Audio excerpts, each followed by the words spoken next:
Hey, everyone. Wow, I was expecting the open there. I must have hit the wrong button. But, hey, that's all right. We're here, ready to go. And, of course, welcome to another Gadget Talk. And I've really been looking forward to this one with Trycacheus on this one. Going to be doing the Magic Blocks. Chad, you got off tonight where you don't even have to build a gadget tonight, but you got the parts there to build it. Am I correct? Yeah. This is the best type of episode for me. You get to sit back and watch. So I'll be managing, of course, the chat room and everything like that tonight and watching that. But before we get going, we're going to go ahead and promote our sponsors, and then we got some announcements that are some things that are coming up next month that we really want to talk to you guys about. But here we go with our sponsors. If you'd like to become a patron, click on the Become a Patron link on the front page of the Geocache Talk website, or head over to patreon.com/Geocache Talk for more details. Patrons get the now famous blackout coins and other geocaching items during the year. Support levels start as low as the Bison Tube level, which is only $3 a month. Logwork, the creators of the fantastic logbook made with genuine Write in the Rain paper. The logbook's designed for the micro containers of the present and future, geared towards the hider who'd rather go caching than doing cache maintenance. Find them at logwork.com. That's LOGWERK.com. All right, so the big announcement, and a lot of us have already seen this. We've been talking about it on Geocache Talk already, but January 30th is Worldwide Cachecon 2021, and that is going to be 8 hours of some phenomenal. Each hour is going to be a little bit different. So we're going to have here from HQ, from Brian Roth there at HQ. We're going to be doing a whole bunch of different stuff. There's maybe some tours we're going to be talking about, but that's going to be on January 30th from 10 a.m. to 7 p.m. Central Time. There's also a gadget showcase that we're going to have on there, which I'm looking forward to that one because get to see a lot of different gadgets, and we are trying to get people from all around the world to showcase the gadgets they have built to help inspire and everybody around the world. So, Chad, what do you got kind of lined up? Have you been able to get anything lined up for Cachecon yet? A couple things lined up. Working on some things that are going to be in it, but I don't know if we should talk about it. Yeah. Working on some few things. Right. There's some really cool stuff that's being planned, and there's going to be some prizes going along, but we'd love everybody in the chat room to really push this and tag us with use the hashtag WWCC21. Just tag us in that because we're following that. That'll be really great. I see Gary's in the chat room tonight. I saw Dave, DJW House is in there. Everybody, the Pizza Ninja, thanks for everybody. OzFox, all y'all, thank you for joining us tonight or this morning for OzFox, who's in Australia. Thank you for joining us. But we are really going to have a lot of fun at Cachecon.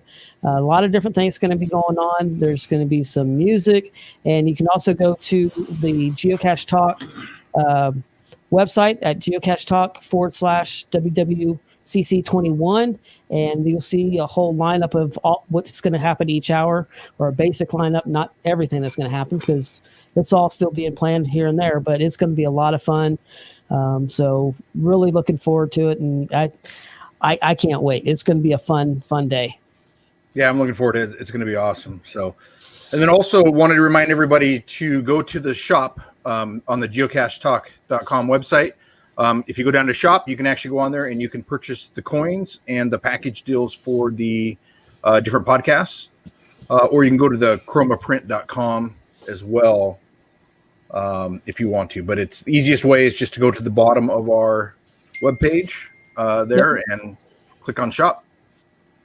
I think it's actually click on store, and that'll take you to it right there. And there's the shirts on there, and you got your coins. And if you're a patron, you should have a coupon for a special deal for your coins. Yes. So lots of fun, lots of different things going on. But y'all didn't come here for us to talk about that. Y'all came here for Trycacheus and the Magic Blocks. So that's going to be a lot of fun. So let's go for it. Yeah. Oh, great. Hi, everybody. Yeah. So I made this geocache called Magic Blocks. The Girl Scout group that I showed it to first, they actually named it for me, but it's inside an ammo can. And there's four blocks in there. You have to take each block out.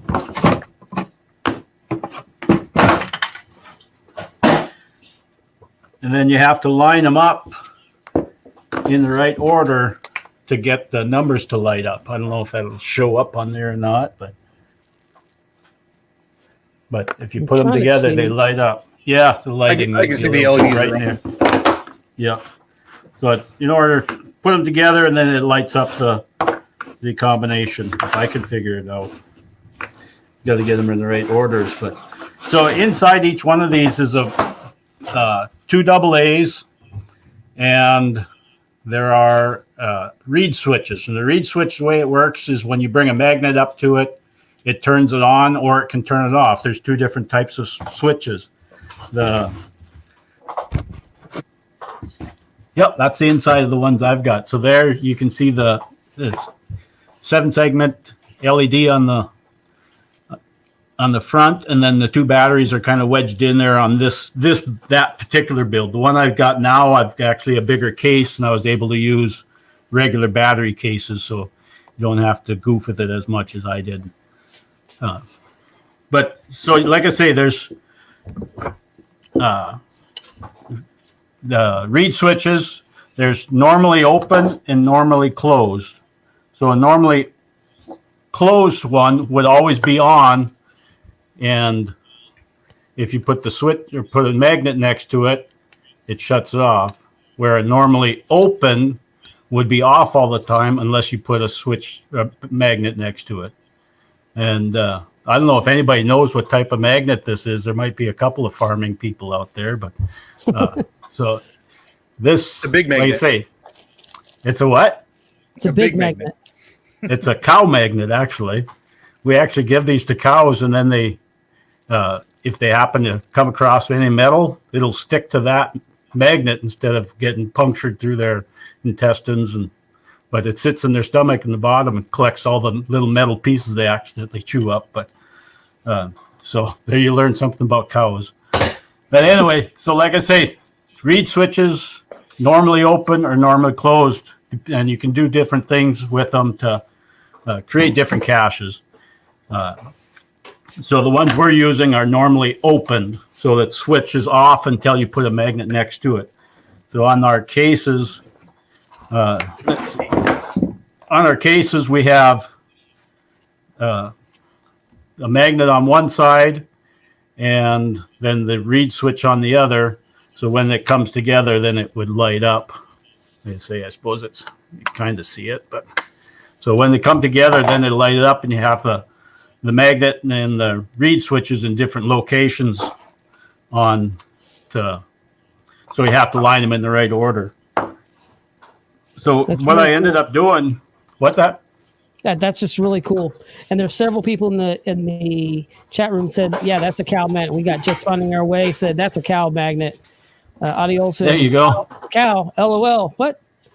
And then Pizza Ninja, cow magnet. Yeah, that's an awful big pill to swallow, I would say. yeah. They don't seem to mind it. We've got, I helped a couple of different cattlemen years ago, and they had some pills that were that big to give them. But so then on the LEDs that I'm using, there's a 7-segment, and Chad had pointed out there's a 14-segment one also. And with these 7 segments, you can touch different terminals to light up each one of each terminal, each segment. So A, B, C, D, all the way around. The center ones on the back, there's 10 terminals. So the 2 middle ones on the top and bottom are the ground, negative side. And then the outside ones will turn on each different segment that's around the 7 segments. And then you have to use, with all the LEDs, you have to use a resistor. so it doesn't draw too much current from the battery and blow out the LEDs. So on this little demonstration, I've got a little resistor on it and connected to positive, negative. So depending on which segment I touch, I don't know if you can see that or not. Depending on which segment you touch, it lights up the different sections. Like say you have to connect the negative to the center one and then positive to the other ones. And normally when you use an LED segment like this, you would put a resistor on the positive side, because with each segment getting lit up, it draws more current. So on mine, I just put it to the negative because it didn't really make any difference if they were different, bright or dim. So I was able to just put it on use one resistor. And I might not be the right way to do it, but it seems to have been working for me so far.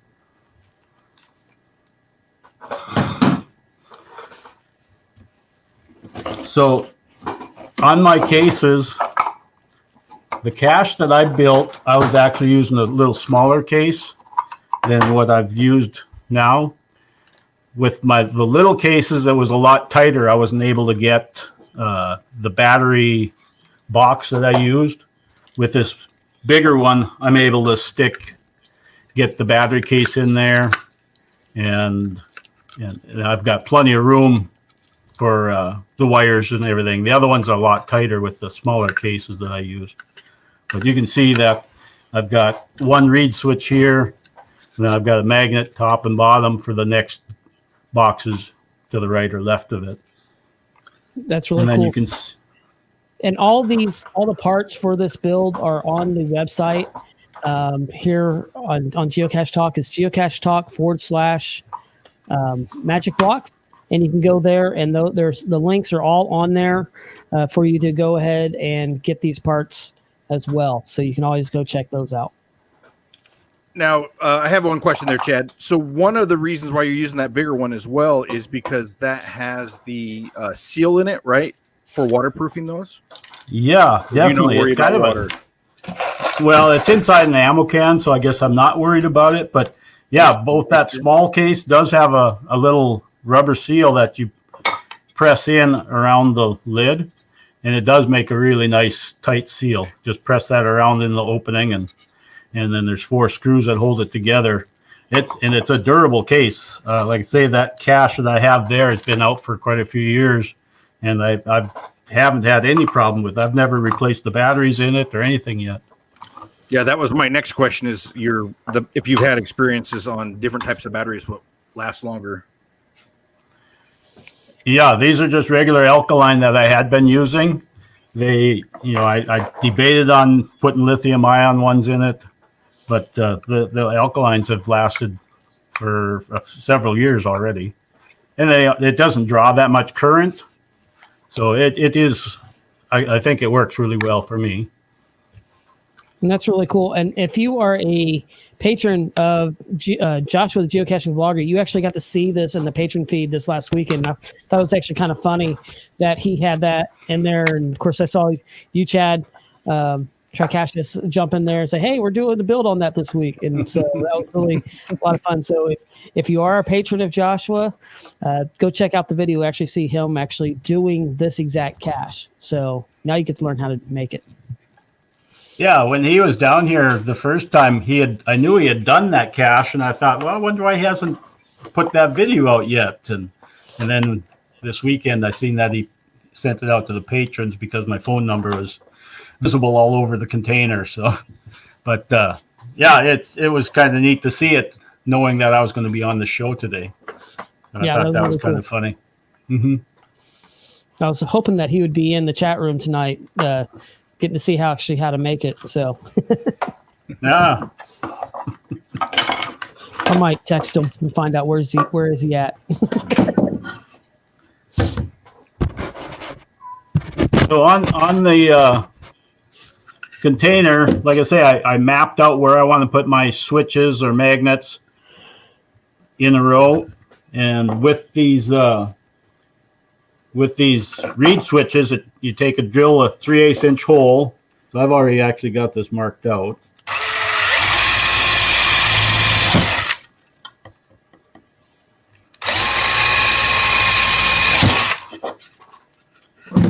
And then on the reed switches, they have kind of a little bit of a lip. I don't know if you can see the lip that's here. So if you put this in that hole, it's going to be raised. So I just use just a regular drill countersink, and it doesn't take too much just to turn off. If I used a drill, I would go too deep right away. So I just use that to... So you're just deburring it there. Deburring it, but I'm also countersinking a little bit. Like I say, there's kind of a lip on the edge of this so they don't get pushed all the way through. Okay. So it's both deburring it, but it's also, like I say, just taking a little bit of that edge off so it sits flush. And then I can feed the wire in. And if it's not flush, then I'll push it out and I'll cut it a little bit deeper. One thing to remember when you're working with plastic is always taking a real rough piece of sandpaper, because I'm going to be putting glue around the magnet and the switches. So I always like to take and rough up that spot with some 60 or 80 grit sandpaper to give the epoxy something to grip. Really great tip. Yeah, it really helps a lot, I think. The other one was just held together with epoxy and a little bit of hot glue, holding all the wires down. So you can put your magnet in there. And if it's a little bit too deep, we can fill it with auto body compound and fill it in. And with the other ones I took and sanded them, and then I sprayed it with this multi-texture paint. This particular one is aged iron, and it actually looked really nice. It's kind of a little bit of a speckle look, and you can hardly see the magnets and stuff on the sides. So it blends really quick, blends really well, and makes the project look pretty sharp, I think. Have you tried to install a magnet just on the inside without drilling the hole? No, I haven't actually. I did try the other style reed switches that you were using, the little crystal ones, and it does work that way because the boxes aren't that thick, and depending on the magnet you put in there too, I suppose. But if this seemed to work for me, it was fairly rigid, and like I say, you couldn't see the once you paint this, you can't see the circle or anything. Nice. So once you put them in, then like I say, I roughed up the magnets also and switch, and then I put epoxy around it to hold it in place, and it makes a pretty durable package. Then we have to you can use this style battery case, or you can use the open one. I kind of like this one because there's no way the batteries are going to pop out of it. Somebody drops them. I do pack foam and stuff around the pieces to keep the thing all solid. Because like I say, every once in a while people will drop them or something, and you want to make it as durable as you can. But I like this box, like I say, because it's got this cover on it. I don't necessarily care for the switch that's on them, but it shouldn't be a problem. I wouldn't expect. Yeah, as long as you leave the switch on, you'll be good. I would hope, yeah. Yep. Do you change the screws out on your container fronts there to their any of the security screws, or so someone can't take them apart? I never have. It probably would be a smart thing to do. Most of the time I use a combination of screws, but on these cases I never did swap them out, and I didn't. Sometimes I'll fill them with epoxy, but on this I didn't, because I want to be able to swap the battery in and out and make that work. Nice. In case I need to do anything with them. But so far, that's worked good. I haven't had any problems with it. Yeah. So Dan Monroe says he's used the same reed switches and it works fine with, and he didn't drill the holes in his. And then I guess a lot of people have the monkey issue where they'll take the two things and start banging them together and try and get them to work. Right. Yeah, so that's something else that he was saying as well. And Romacats, I was asking if there's any problems with leaking batteries, and you were just saying you've had them in there for years and never had a problem. So yeah, I've never had a problem with them. So I probably should knock on wood, but so far I haven't had any. I don't know how many years it's been out. And Dan, actually, he came down here from Ohio, and this was one of the caches I had on the bench when he came to visit, when he came out to find my caches. So I think he actually put his out before I actually put mine out. But he made a copy of mine and put out in Ohio. And I think he's got more favorites on his than I do. Nice. So if anybody wants to visit Dan Moore's cache just like this, the GC code's right there, GC78VH1. Mm-hmm. Yeah, he flew in to Fargo, rented a car, and then came to Gilby and geocached for a couple of days. Zipped up into Canada for a day, and then I think basically went back home. That's all he did is come up to Gilby and a little bit into Canada. So it was fun to meet him and come out and visit with us.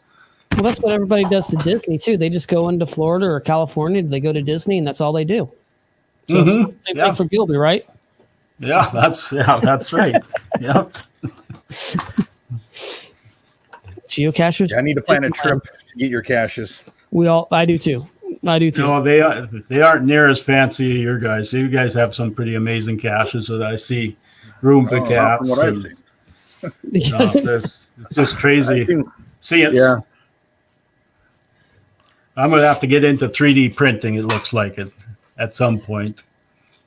Yeah, I'm just getting into it, and Chad's been in it a little bit longer. Dave, DJ House is in the chat room. He's been in it for quite a while and really been diving into it. And so, yeah, it's trying to add different things to some stuff. So, and of course, if you see me looking off, I'm checking a print that's going on right now over here. I'm actually printing a T-Rex skull for my son that he wanted. So I've just got that kind of going right now as we're going. And Chad's printing on your side too, but I don't have a camera pointed at mine though. I don't have my build camera on, but yes, I am printing. It's been printing for 13 hours and there's 39 minutes left. So, oh, yay. Almost done. And I can restart it and let it print. And then when I get home tomorrow, it'll be done again. Cool. So where do you find all the 3D stuff you're looking at? So I go to a website called Thingiverse. Yeah, exactly. And people post stuff on there for free. You can tip the designer if you want to, which I have a few times for it. But it's pretty much free download. They're sharing their designs with it, and you can download it. Then you just got to slice it. And you can change it any way you want, or move it into your own CAD program to adjust it. They have a geocaching folder then that I can look at, or you can go in there on Thingiverse. Derek might be able to pull. Well, I don't know. Yeah, pull up a page, and if you type in geocaching or geocache, it will pull up everything that has the geocache name in it. So there's logos. There's different. I think Derek has a thing there he printed that's a log or something. Yeah. There's lots of different types of containers, like a pine cone and a rock, and just lots of different stuff. So there you go. So that's geocaching stuff. And there's probably, when he gets to the bottom, you'll actually be able to see, it probably goes on for pages and pages and pages. So all I got to do is buy a 3D printer. I can sell all the tools I have in my shop, and I can make all that stuff, right? You never get rid of those. Never get rid of tools. Never. Yeah, don't do that. So, but it's a fun thing. We'll be actually talking more about 3D printing next week. So, we'll save some of that for next week's episode. But I would recommend it. And next week will be great to go over it because hopefully a lot of people have received 3D printers for the holidays. So, catch people up on it. So here's that'd be a awesome. question from Rombacats asking, have you ever considered resin casting parts? Very quick and repeatable, and making same parts like Cryptex rings and such. I've seen that he had done quite a bit of that stuff, and I have never done any of that. I've studied it a little bit, looked how to do it. I actually use epoxy in work, but I've never done any resin casting. It looks pretty interesting. Nice. So Well, let's get back the to world. finishing this build, and then we can talk. I want a resin cast too, so I actually need to Yeah. talk to Roomba Cats about that or watch the episode again. so yeah. Oh. Did he, Chad? He'll be back in just a second. All right. So as One we're thing paused while here for a second, Go ahead, I Derek. was looking at OzFox, and I started laughing earlier. It says he's taking hard drives apart to get magnets. Does this mean he needs to take a cow apart? No. You would have No, to if the magnets, if it swallowed the magnet. Yeah, but I think I'm just going to leave the magnet there. Yeah.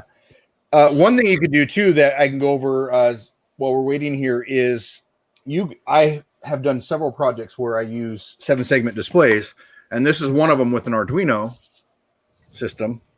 Here, let me shut this light off. And so it just flashes different things. You could actually make it do a circle like it's thinking. Lots of different things. So lots of options with this, and you just do the exact, just like he showed the pin out. You have your common to the top and bottom middle, and then the rest of them are numbered, which is on the little display there. But yeah, that's Right. So many different things you can do with these. Because I As know well- we're just about to get into where everything is placed on those, what activates each. So I don't know if you how Yeah, this would work so as we're waiting if for Chad to you- come back in.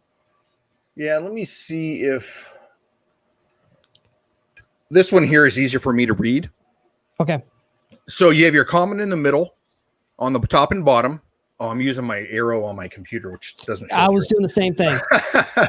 So you have your middle on your top and bottom is your common, and then on the side of it, the top left is number 10, and so if you look at number 10 is G, and then you look in the middle, G is the center line going across. So if you want that to light up, you'd hook your positive or your feed line to number 10, right? Right. If you want, C, then if you want to make a large C, you'd have A hookup. So if you look for A is number 7, which is the very top one, and then you'd need B, which is number 6, and then you'd go down below to number C, which is number 4, and then over to D, which is number 2. Now these also have a period or decimal point on them if you want to end up using that, but it's fairly simple to do. Well, once you get it, it's really simple. And this really explains it a lot. So as well as you can make, if you go online, you can find things like this, and there's actually huge lists of what you can make. So it tells you what you need for 0, 1, 2, 3, 4, all the way up to 9. And then, I see 9 goes down below. And then it has different letters. So you can go online and find all this as well. And then what we talked about earlier is the same thing with the 14 segment and the 7 segment. The 14 segment is easier to make numbers. So you can make like the N for November, whatever. You can make a lot more characters with a 14 segment. So you just need to go online and again, Google 14 segment displays, and these diagrams will pop up all over the place. That's really cool. And I was just looking over here. We were talking about resin casting. Rombacats is up for another show on resin casting. So, well, I will send you a message. We're always up for having guests on. Absolutely. Yep. And one more thing we can go over here is I was thinking about this. And so Chad uses these, which is a great container, but I keep lots of these containers, different sizes in. And I was thinking, what could I do to make it smaller? So you have these smaller containers like this, which is a fraction of the size. But you can't fit a battery in it. So my thought was, and this is kind of funny, when he was building, I was actually collecting these parts, is using the CR2032 battery, which I just have Okay. a battery holder here. This is my generic test one, so it doesn't look good. You can get them like this, right? Right. And then you don't need a resistor with these if you don't want to, because it's only 3 volts. And so it's not going to blow up the bulb. Make sure I put that in the right way. So if you take it in and you put it on there, this LED doesn't have a resistor on it there. And that's a micro LED, so it's really, really small. Yeah, I just saw that you got those in. Yeah. So we do a lot of Lego stuff, and so I use those for Lego builds.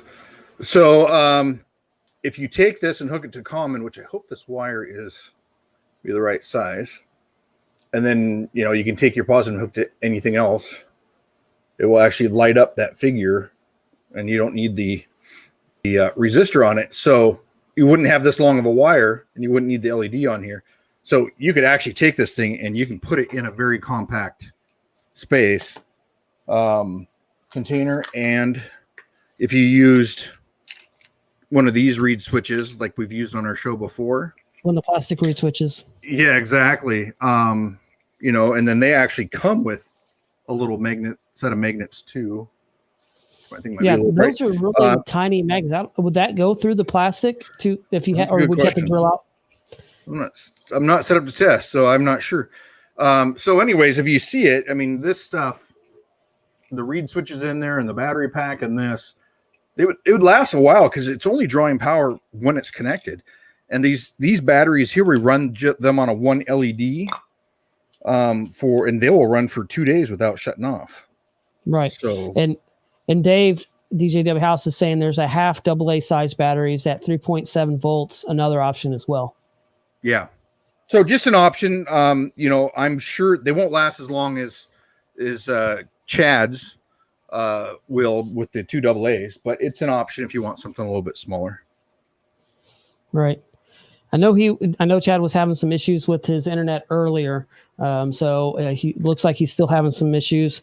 But hey, the show does go on. And so until he gets back on here, we'll keep on talking. Yeah. What you showed us your 3D print, your green thing. Did you already show that? Yeah, I was kind of headed over there a little bit. So it's over there printing right now. The one you printed. This Cryptotext thing, right? So this one. It's the Hidden Maze. This was actually, I got my 3D printer for Christmas, and it's almost been printing constantly since then. But I've been printing little different things for the printer, and Chad is back in now. So, but this was the first actual geocache I've made with my 3D printer, and it just finished this morning. So it took for this piece here, it took 13 hours to print, and then the actual tube in the maze, it took like 6.5, 7 hours. So it was just a lot of fun. I enjoy doing this. I've been wanting one of these for a really long time, and I finally printed one for myself. So nice. Well, welcome back, Chad. Well, I hope you couldn't hear the swearing over there. No, I couldn't hear anything. That's good. I don't know what's going on. Never had problems here before. That's what happens when you do live podcasts. Right. Yep. We've got fiber optic running in all the houses around here. So I would have thought I had plenty of internet before, but I don't know. We are having a little bit of snow, so maybe that's something. Yeah. We'll blame it on the weather. That's it. There you go. Mm-hmm. That's what I do all the time. Sure. Sorry about that. Oh, no worries. So you guys were talking about all kinds of fun stuff too while I'm gone, I imagine.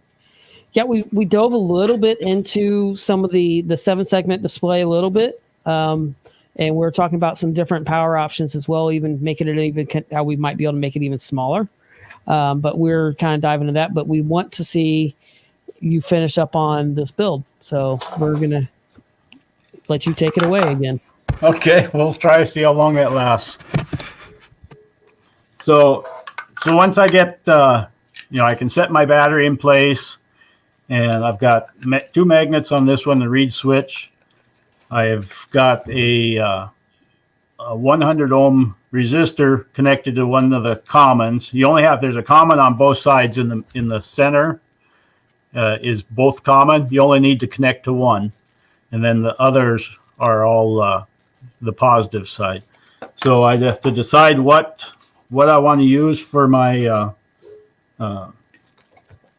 number. So I'm going to make this one real easy. We're going to use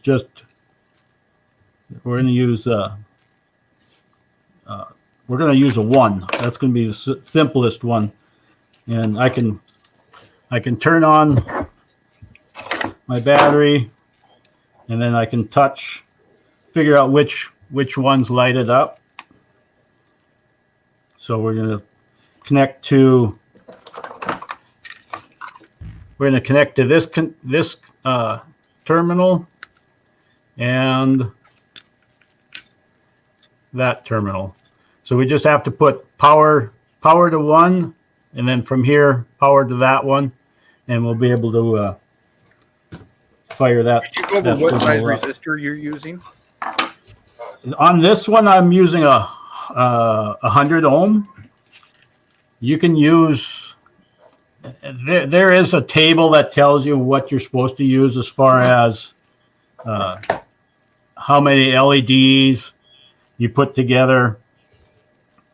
But I've been using 100 ohm, and it's working for me, I guess. I'm sure there's smarter people than me that know what they're doing, and they use the correct ones. But 100 ohm works for me. Yeah, I think it's bright enough. The little demonstration I had over here, I've got a 540, and it is quite a bit dimmer. But it, like I say, it still works. But if you have too big of a resistor, of course, then it doesn't let enough current go through. So I like to tin all my wires. This is just flux. I like to use flux on my wires also.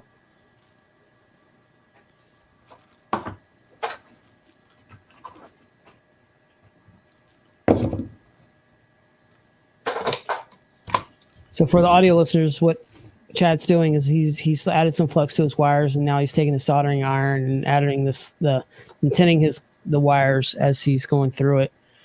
And those that you don't know what tinning is, it's just putting solder on the wire itself to bring everything together, and it also strengthens the wire, and it makes it a lot easier when you're actually soldering the wire to your terminal as well. So that's just what tinning is. Really great to do that, especially if you're not using solid core wire. So, right. Yeah, I like to. If you use any kind of screw terminals, right, it's better to use a tinned wire in. Yeah, I like to tin them just because it's quicker to join together, I believe. Yes, because they already soldered the tinning. Already soldered together. Yep. So since I have to make 2 connections, I'm going to solder these 2 together to start with.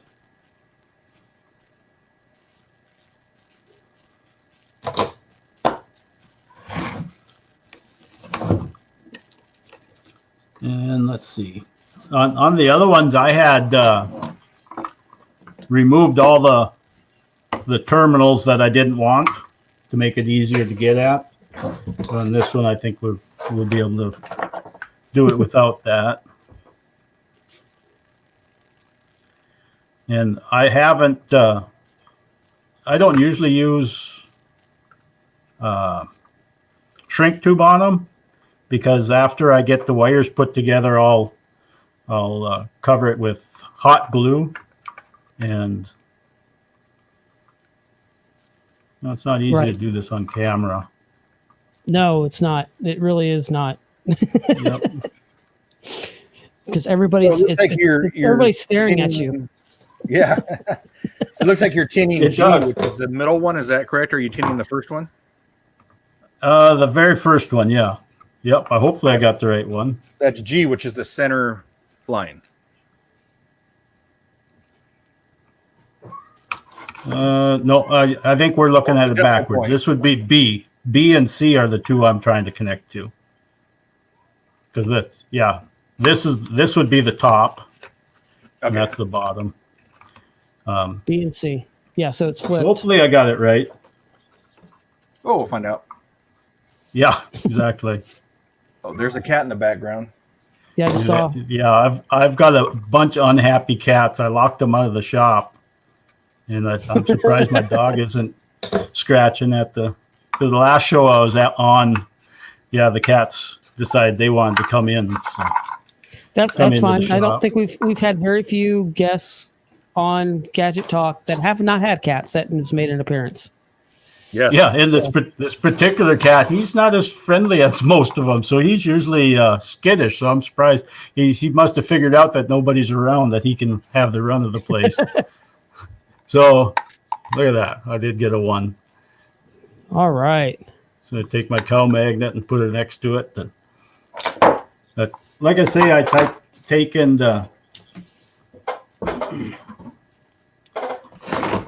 I'll take and put foam around these pieces.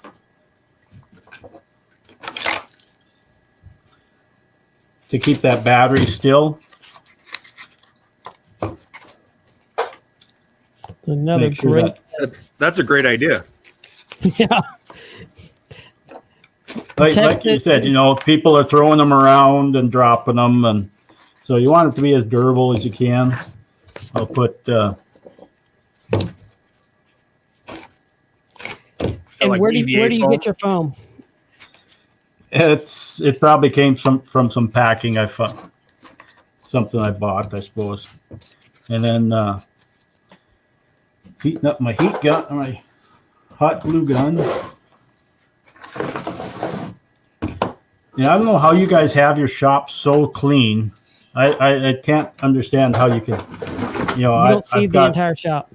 the table is covered with stuff. I can't hardly do anything in here. I have a table like that. You don't see it. Okay. You don't see how my shop is during the week, just during podcast days. Okay. Yeah, I could understand how you guys look. It looks so straightened out, and My drawers Yeah, have to be organized. That drives me nuts to have this stuff organized. But a shop top, my bench top gets to be, and I just actually widen it by 2.5 feet, and it gets full of stuff, right? And then it's like I have no place to put stuff, and stuff's falling off, and I'm like, darn it. So yeah, that's how it is. But my drawers, I have to keep them neat. That drives me nuts. yeah. I've got a 52-inch table saw over here that I converted it to 20-inch because I've got so much stuff on the one end I can't use it. So if I got to cut something bigger than 20 inches, I got to clean. But that's normal here. So like I say, I taken and this particular one, I epoxied the LED segments in there, roughed up the backside again, and put epoxy all over there. And I don't want these thin little wires to be bouncing around, so I'll dump a bunch of hot glue in there. And a tip that I use once in a while is if I want to cool it off fast, I'll use a canned air, tip it upside down and blow it on that hot glue. And it's really cold, so it makes the hot glue solid right away. Oh, that's a great idea. Yeah. And another quick tip. So if I'm run out of glue, I'll put a little bit on one end and stick it on the end of it. And then I can continue to putting hot glue down. All But these like I little say, I like- tricks and tips are great. Yeah, I like being able to put the hot glue on,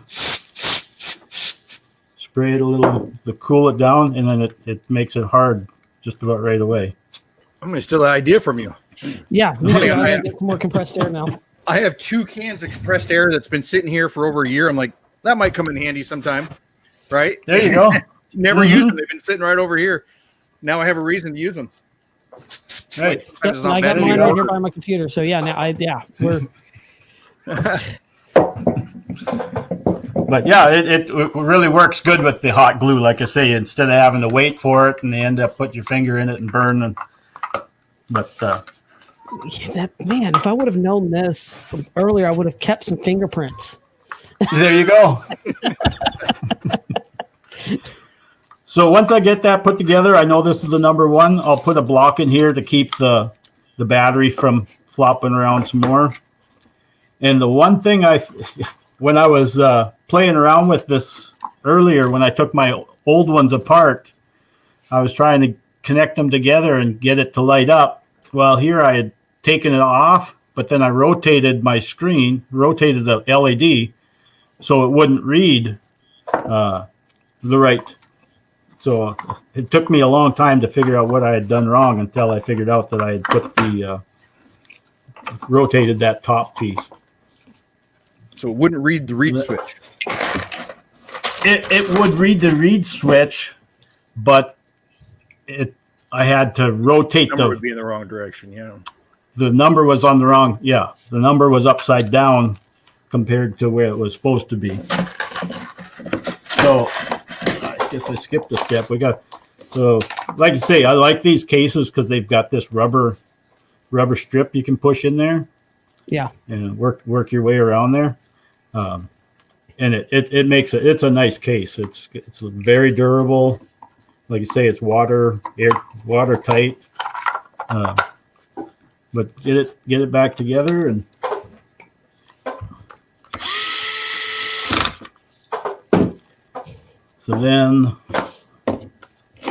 so when you put these two together, it should light that up.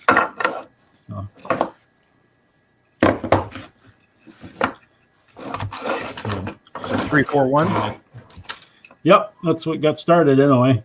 And I might, That's nice.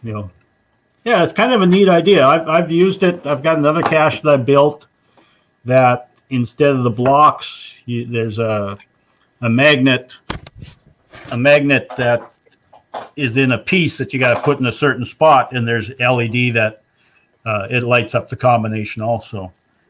Kind of the same idea that this is, but you don't have to play with blocks, I guess. But yeah, I enjoy it. Like I say, reed switches, there's so many fun things you can do with them, I think. There are. Derek, I know you there's a Tanagram. That was reed switches, right?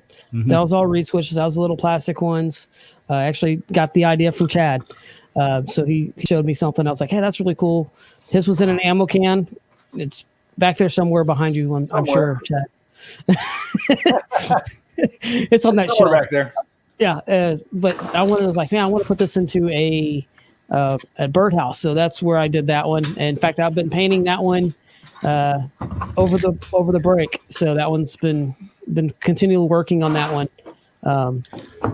So Trisha asked about she missed the part where we talked about the cases. So these are project cases. If you go on Amazon, you can search project cases. Or if even you better, go to the website, you can go to our Amazon and buy them, actually, which helps the website, helps us. But we have a list of them. Derek has everything posted up there, so you can actually click on it, and it'll take you right to the case itself. So, and that should have the build list and everything, the build parts and everything. And then you just have to go back and rewatch the podcast while you're building it on your own. And the podcast is right here, so you'll be able to watch it again right here on the page. So it's already labeled out for you, so it's all ready to go. And when you get the look at those reed switches, make sure you're getting the right ones. 'Cause on that link, it actually has both open and closed.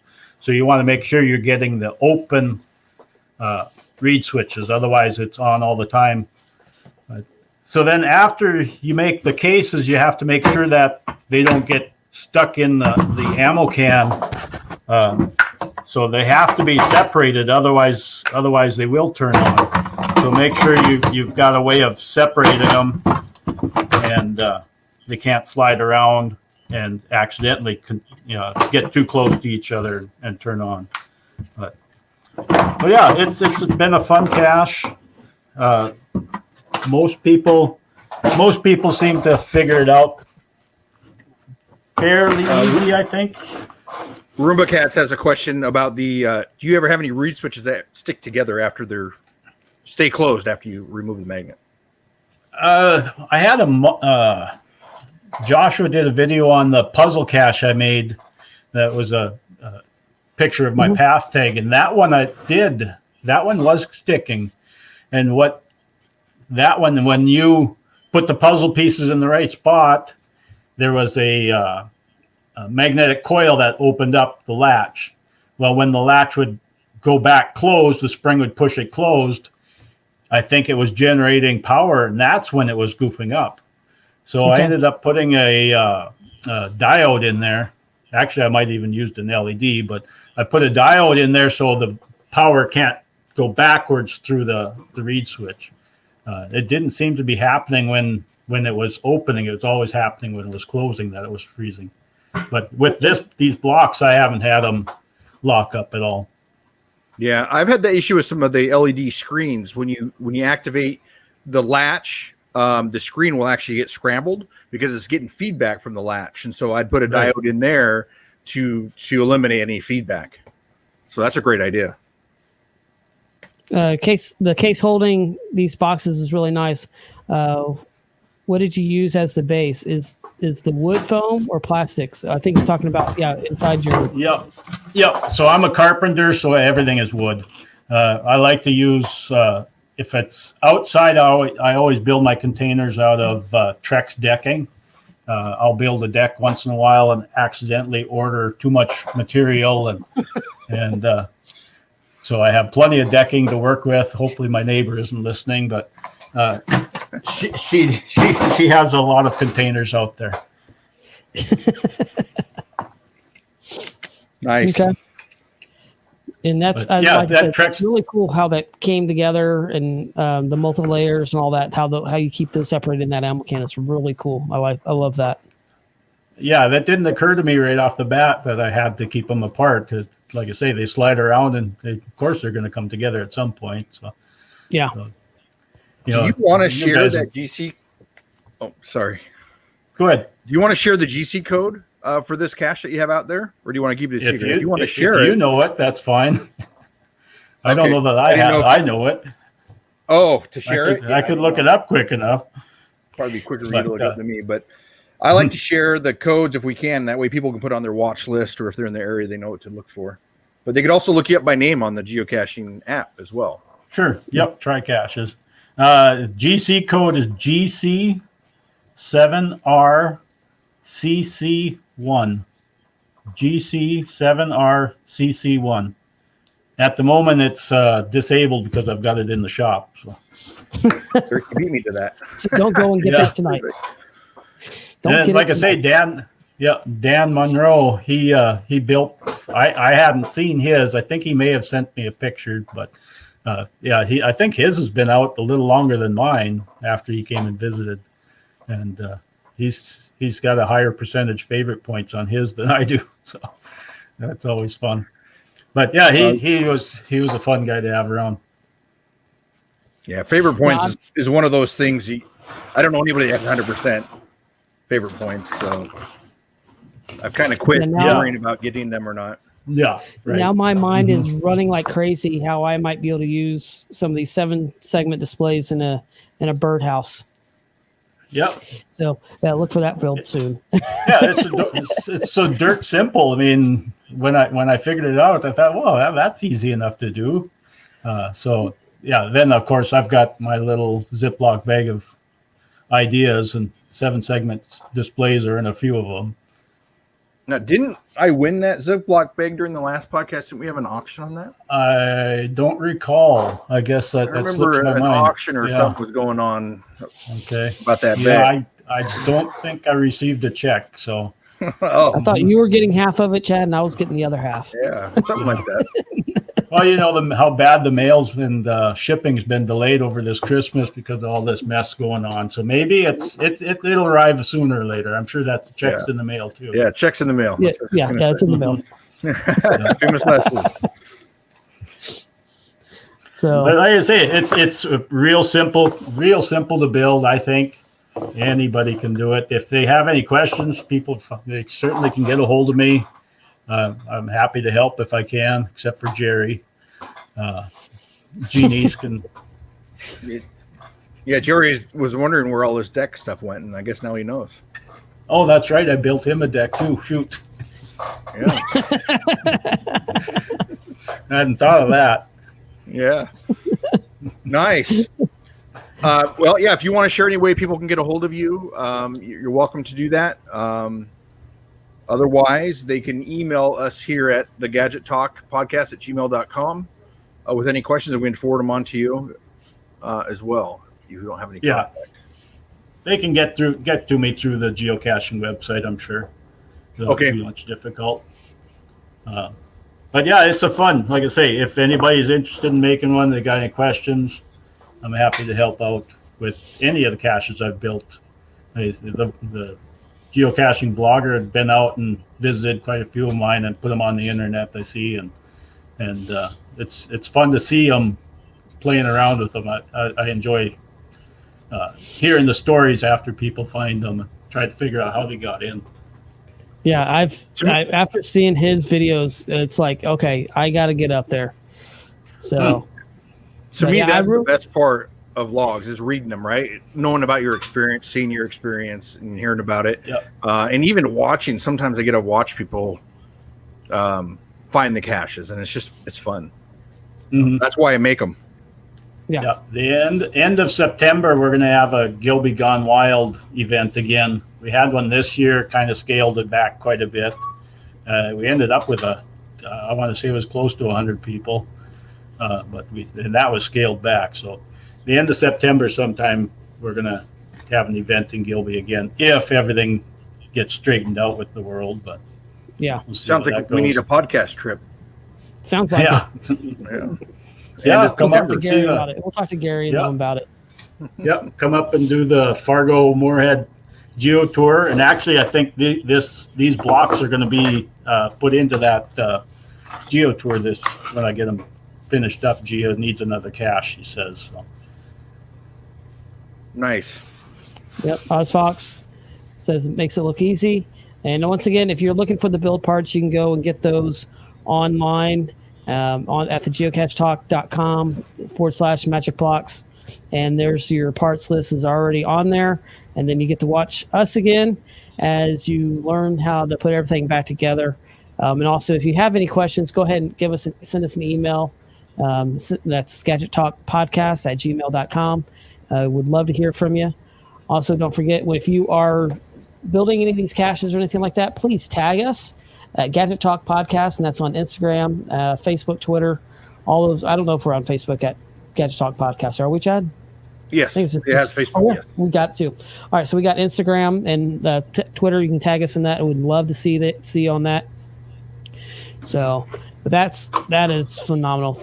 Thanks, Chad, for joining us tonight and showing us these magic blocks. Really, I know I really enjoyed it, and it's gotten some new creative ideas rolling around in my head for some future builds in my area.